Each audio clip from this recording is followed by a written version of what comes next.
Assalamualaikum warahmatullahi wabarakatuh. Salam sejahtera, Ibu Bapak Guru Hebat Nusantara. Selamat bertemu kembali dengan saya, Dr. Andes Perial MPDT.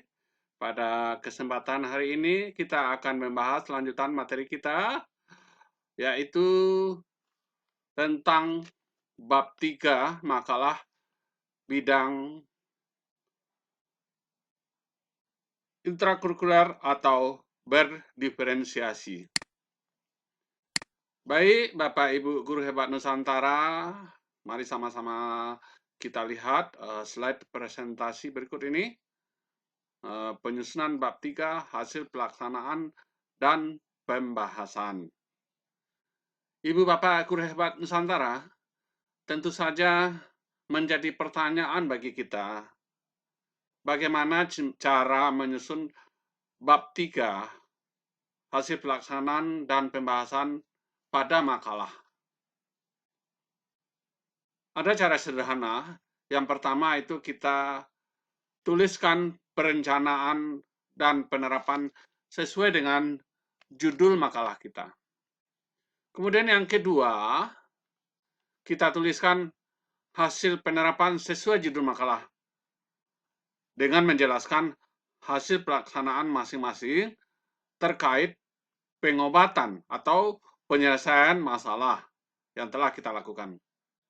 Yang ketiga, kita tuliskan pembahasan dengan membandingkan kondisi awal setelah kita melakukan penerapan atau istilahnya solusi yang kita lakukan dalam menyelesaikan masalah yang kita tulis sesuai dengan topik makalah kita. Baik, Bapak Ibu Guru Hebat Nusantara, kita mulai yang pertama, subjudul pertama, perencanaan dan pembahasan. Nah, nanti kita menulis kerangka intinya yang pertama, berikan gambaran awal sebelum pelaksanaan pembelajaran. Nah, jadi ini maksudnya permasalahan sebelum kita memberikan solusi. Nah, jadi penyakit awalnya seperti apa? Nah, kemudian jelaskan waktu penerapannya. Nah, jadi waktu penerapan solusi yang kita pilih dan pada materi apa pelaksanaannya. Nah, ini karena makalah ini bidang pembelajaran harus kita jelaskan terperinci materi apa. Kemudian kita uraikan tahapan langkah-langkah solusi kita itu berpedoman pada kajian pustaka serta inovasi yang kita lakukan. Nah, kita lihat contohnya, kita perencanaan dan penerapan sesuai dengan judul makalah yang kita bahas sebelumnya, penerapan model PQ4R berbasis game ular tangga. Nah, di sini kita jelaskan bahwa pelaksanaan kegiatan model PQ4R berbasis game ular tangga, pembelajaran berdiferensiasi, teknik audio ini mata pelajarnya, kelasnya 11 TAP 1, satuan pendidikannya SMKN 2 Solo. Dilakukan dengan jumlah peserta didik 21 orang pada semester ganjil tahun pelajaran 2022-2003. Ini jelas waktunya. Kemudian kita jelaskan materinya adalah bahasan materi pembelajaran berdiferensiasi adalah peralatan mixer audio dengan kompetensi dasar KD pengetahuannya 36 dan KD keterampilannya 46. Nah, kita jelaskan. Kemudian untuk hasilnya, bagaimana kita mengolah hasilnya? Kerangka intinya yang akan kita tulis yang pertama, kita lakukan analisis hasil asesmen diagnostik yang ditampilkan dalam cukup data rekapan saja. Ini maksudnya karena kita pembelajaran berdiferensiasi itu, kita harus melakukan asesmen diagnostik. Nah, kita tampilkan data, rekapan data. Jangan nanti kita tampilkan siswanya mungkin 30 orang, bagaimana hasil dari apa istilahnya hasil asesmen diagnostiknya, apakah nanti gaya belajarnya atau kemampuan awalnya ke 30 orang itu kita tampilkan dalam satu lembar. Bukan itu maksudnya. Nah, cukup data rekapannya saja. Nah, kemudian nantinya untuk yang selanjutnya kita lanjutkan hasil analisis formatif. Nah, ditambah kegiatan asesmen sikap atau hasil observasi lainnya setelah penerapan model pembelajaran berdiferensiasi. Kita mengetahui bahwa pada kurikulum Merdeka itu asesmennya bukan soalnya aspek pengetahuan saja, bisa saja nanti kita tambahkan sikap dan lain-lainnya sesuai dengan topik makalah yang kita bahas. Kemudian ada sedikit tambahan, kalau jumlah siswa sedikit di bawah 20 orang, boleh langsung ditampilkan di halaman. Ini maksudnya kalau 20 orang itu muat dalam satu halaman tidak bersambung, mungkin kita dalam 20 orang itu kalau muat satu halaman, kita jadikan satu spasi, mungkin dengan font 9 atau 8. Bisa kita tampilkan data, katakanlah data kemampuan awalnya seperti ini. Itu boleh-boleh saja. Tapi kalau nanti datanya itu lebih 20 orang, lebih datanya satu halaman kertas, itu tidak efektif. Cukup seperti yang pertama tadi, cukup rekapannya saja. Nah, ini kemudian semacam tambahan, karena dalam makalah bidang pembelajaran itu kita kan sebelumnya kita melakukan tahapan pembelajaran. Katakanlah kita solusi kita itu menerapkan model pembelajaran.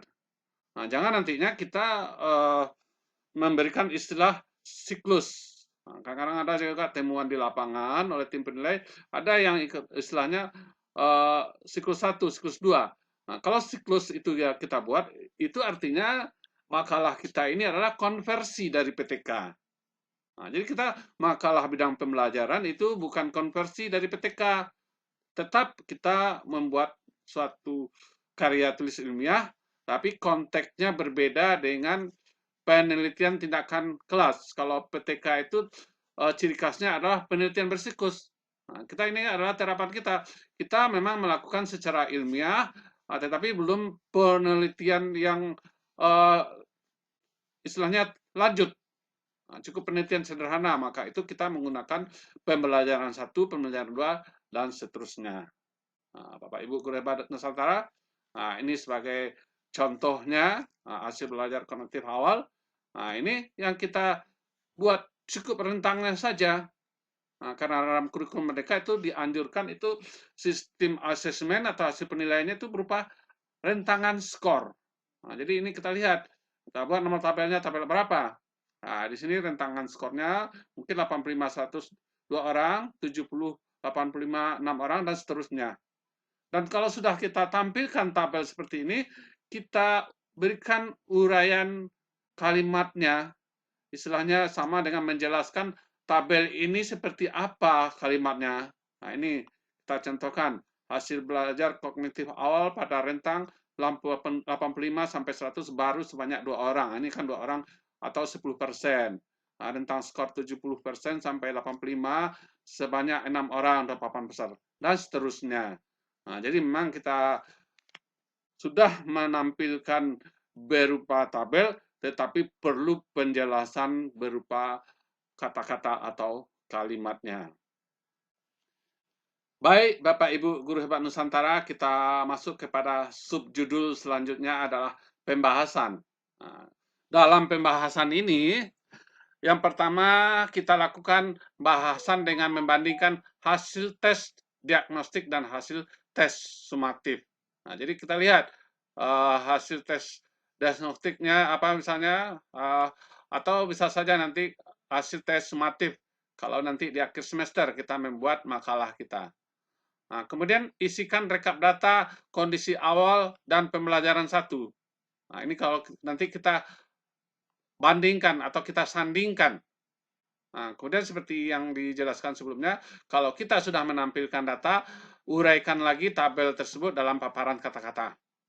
Kemudian setelah kita buat seperti itu, tabel dan paparannya dalam bentuk kata-kata, kita olah lagi data tabel tadi dalam bentuk grafik. Jadi kemudian kita berikan apakah ulasan terhadap yang kita dapatkan. Kalau memungkinkan nanti kita kaitkan dengan kajian teori atau kajian pustaka. Bapak Ibu guru hebat Nusantara, ini kita lihat. Ini yang dimaksudkan peningkatan hasil belajar kognitif setelah menerapkan model pembelajaran tadi. Kita lihat pada kondisi awalnya ini datanya rentang 85 sampai 100 itu ada 2 orang 10%. Nah, kemudian rentang 6 sampai 28, 6 orang, 70 sampai 85 atau 28%. Nah, kemudian pada pemeliharaan 1, kita lihat yang semula 2 menjadi 6 atau menjadi 10% menjadi 28%. Yang semula 70 sampai 85, 6 orang menjadi 11 orang atau 28% menjadi 52%.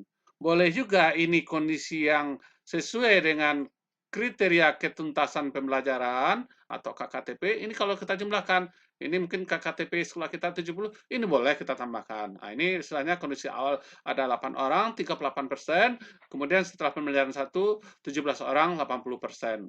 Nah, ini kita uraikan berupa kata-kata, dan setelah itu kita buat dalam bentuk grafik. Nah, jadi Bapak Ibu guru hebat Nusantara sangat sederhana sekali mengolah data bahasan dalam makalah. Nah, jadi nantinya silakan Bapak Ibu lihat pada grup Telegram kita. Nah, ini ada lembaran praktek bab 3. Nah, yang kita lihat sesuai dengan contoh kita, contoh judul kita. Nah, ini tetap kita membuat yang pertama sekali itu adalah format kita yang 4 kolom ini. Nah, ini sebagai pedoman, patokan atau acuan bagi kita untuk penulisan makalah kita. Nah, ini yang contohnya pada subbab A, perencanaan penerapan model PNQ4R berbasis game ular tangga. Nah, ini seperti yang telah dijelaskan. Nah, ini juga bagaimana contoh dari sub C. Silakan Bapak Ibu guru hebat Nusantara menuju kepada grup Telegram kita untuk melihat contoh-contohnya. Demikian saja. Selamat berlatih.